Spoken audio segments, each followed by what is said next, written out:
Esta noche traemos unos relatos que te dejarán helada la sangre, y recuerda, hay puertas que nunca debemos abrir y mucho menos no cerrarlas. Soy Miguel, yo nunca creí en eso de la ouija. Para mí, era uno de esos juegos que los adolescentes usan para asustarse entre ellos. Pero esa noche, aprendí que hay cosas que no deberían tocarse, aunque solo sea por curiosidad. Todo comenzó en octubre del año pasado. Yo vivía en una casa compartida con 3 amigos, Leo, Damián y Carla.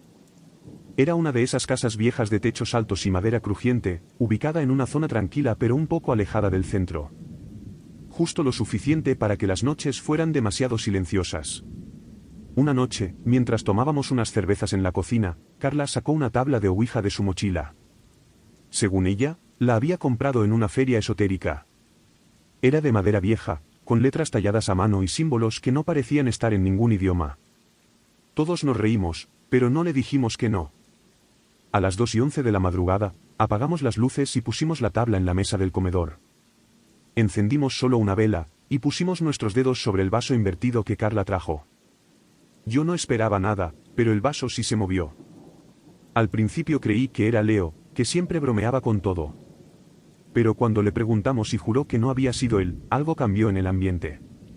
El aire se puso más denso. Como si estuviéramos respirando dentro de un cuarto cerrado, aunque las ventanas estaban abiertas. El vaso se movió solo. Lento. Preciso. Carla preguntó: ¿hay alguien con nosotros? El vaso se deslizó hacia el sí. Yo sentí un escalofrío. Como si alguien me hubiera rozado la espalda con un dedo frío. Aún así, seguimos. Damián preguntó: ¿cómo te llamas? La respuesta fue rápida: THAMEL. Ese nombre no significaba nada para nosotros, pero en ese momento el ambiente se volvió más pesado. Leo se rió nervioso y dijo que era suficiente. Pero Carla insistió. Ella preguntó: ¿eres un espíritu bueno? El vaso se detuvo, luego se movió hacia el no. Entonces todo cambió. La vela parpadeó violentamente y se apagó. La habitación quedó a oscuras. Nadie gritó, pero todos nos quedamos en silencio, paralizados. Cuando encendimos la luz, el vaso estaba en el suelo, partido en 2. Yo dije que ya era suficiente y que debíamos cerrar el portal. Pero Carla, nerviosa, dijo que no sabía cómo hacerlo. Nunca lo había hecho antes. Solo tomamos la tabla y la guardamos sin más. No dijimos adiós. No agradecimos. No cerramos nada. Esa fue nuestra condena. Los días siguientes, cosas extrañas comenzaron a suceder. Primero fueron sonidos en la noche. Golpes en la pared. Susurros en las habitaciones vacías. Después, fueron olores, un aroma a carne quemada que aparecía de madrugada. Luego, Carla comenzó a despertarse con rasguños en los brazos. Pensamos que era el gato, pero ninguno de nosotros tenía uno. Una madrugada, Leo salió corriendo de su cuarto, pálido como papel. Decía que había alguien en la esquina de su habitación. Una figura alta, muy delgada, de ojos completamente negros. No lo había visto moverse, pero decía que la figura simplemente estaba ahí, observándolo. Cuando encendió la luz, ya no había nada, pero en la pared, había una marca negra como de hollín. Una silueta humanoide. Esa misma noche, Carla desapareció por casi 2 horas. La encontramos sentada en el patio, con los ojos en blanco y murmurando palabras en un idioma que ninguno reconocía. Llamamos a emergencias, pero cuando llegaron, ella ya había despertado, sin recordar absolutamente nada. Fue entonces cuando investigamos. Descubrimos que Tamel, ese nombre extraño, era mencionado en un grimorio prohibido. No era un espíritu humano.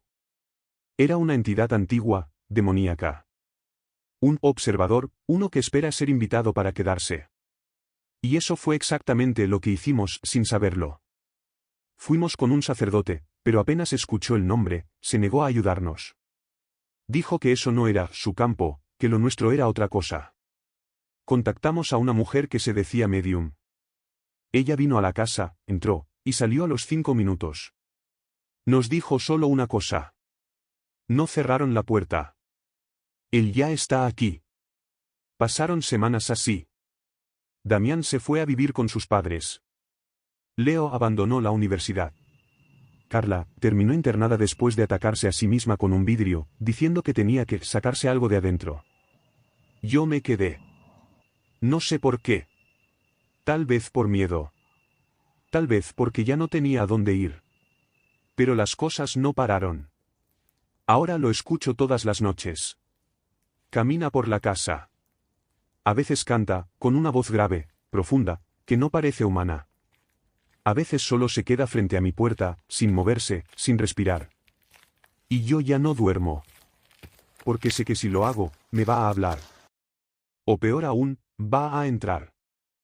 Hola, hoy vengo a contarte mi historia y de algo que me arrepiento enormemente de hacer, porque una vez empiezas algo nunca hay vuelta atrás, y todas las acciones, sean buenas o malas, tienen consecuencias. Jamás fui alguien que creyera en lo paranormal.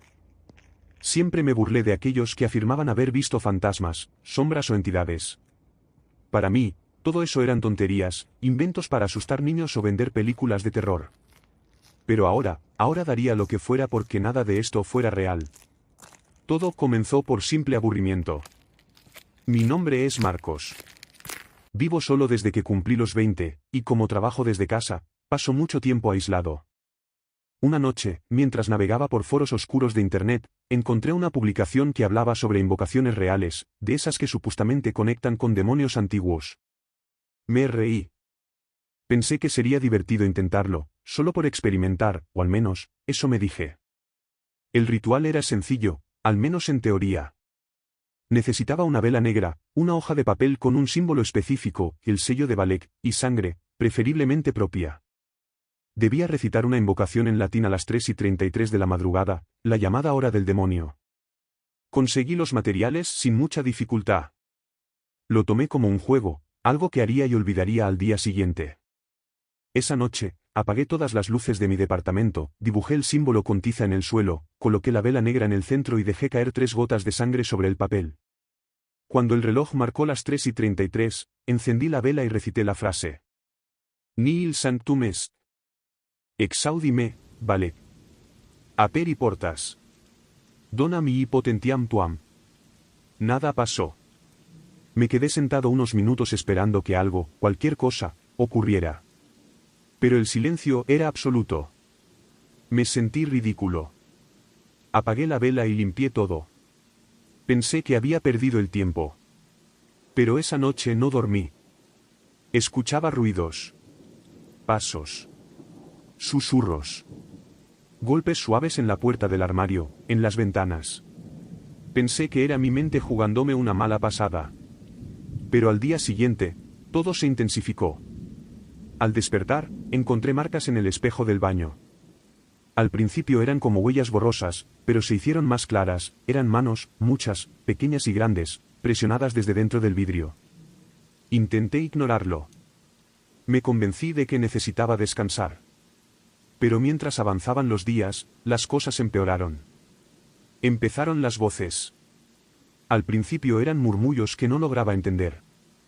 Luego, se volvieron más claras, como si alguien hablara justo detrás de mí. A veces escuchaba mi nombre. A veces no eran palabras humanas. Una noche, al revisar el símbolo que había dibujado, que había borrado con agua y jabón, noté que seguía allí, como si estuviera grabado en el suelo. Intenté rasparlo, pintar sobre él. Nada funcionó.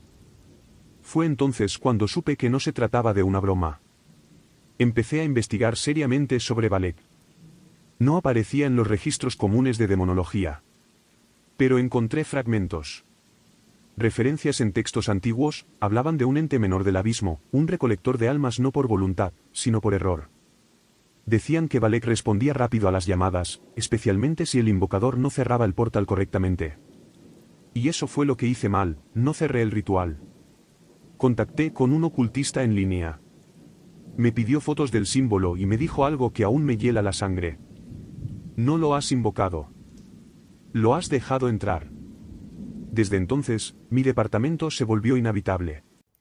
Las luces parpadeaban sin razón, los espejos mostraban cosas que no estaban allí, y a veces, mientras dormía, despertaba con moretones o cortes pequeños. Como si algo me tocara mientras dormía. Una noche, lo vi. No directamente, pero su sombra. Medía más de 2 metros, delgada, con extremidades largas, como si sus brazos colgaran más allá de sus rodillas. Estaba parado al final del pasillo, donde la luz no llegaba. No tenía ojos, pero sabía que me miraba. Comencé a dormir con la luz encendida, pero no servía. Él estaba en todas partes. Su presencia era como una presión constante en el pecho. No podías respirar bien. No podías pensar. Y entonces, empecé a ver cosas que no podían estar allí. Rostros en los reflejos, susurros que venían del desagüe, llamadas desde mi propio número. Una vez, contesté. Era mi voz. Pero distorsionada. Me decía que era tarde. Que ya era parte de él. Intenté hacer una limpieza. Compré sal, crucifijos, velas bendecidas. Nada lo detenía. Una vez, mientras recitaba un rezo en voz alta, la vela explotó. Literalmente. Una llamarada subió al techo y quemó parte del marco de la puerta. Salí corriendo. Esa noche dormí en casa de un amigo. Él no creía nada, pero me dejó quedarme. En la madrugada, su perro se puso a ladrar al techo, luego chilló y se escondió debajo del sofá. Cuando mi amigo fue a revisar, encontró arañazos en el techo de la sala. Volví al día siguiente. El departamento olía a quemado, aunque no había fuego. Las paredes tenían manchas negras como si alguien hubiera pasado las manos con hollín. Y en una de ellas, garabateado como con uñas, decía: «Tu alma ya no es tuya». Entonces lo comprendí, no se trataba de deshacerme de él. Era yo el que debía irse. Contacté con un exorcista. Me dijo que había maneras de encerrar a un demonio si el invocador aceptaba ciertas condiciones. Debía hacer el ritual inverso. Pero tenía un precio. El ritual debía hacerse en el mismo lugar, con el mismo sello, pero esta vez, con fuego, un sacrificio y un compromiso. No me dijo cuál. Solo que una vez comenzado, no podía detenerme. Lo hice. No por valentía, sino porque ya no podía más. La noche del ritual, dibujé el sello de nuevo, esta vez con sal y ceniza. Encendí una fogata en una olla metálica y dejé que el humo llenara la habitación. Recité las palabras al revés, mientras el calor subía y el aire se volvía irrespirable. Entonces, él se manifestó. Ya no era una sombra. Era real. O lo más parecido a real. Una figura grotesca, sin rostro, con piel estirada y ojos en los hombros. Su voz no salía de su boca, sino de todas partes, como si hablara desde dentro de mi cabeza. Me preguntó si estaba dispuesto a pagar. Le dije que sí. No recuerdo lo que ocurrió después. Solo que desperté 3 días más tarde, en un hospital. Dijeron que un vecino reportó un fuerte olor a quemado y llamó a emergencias. Encontraron mi departamento destruido.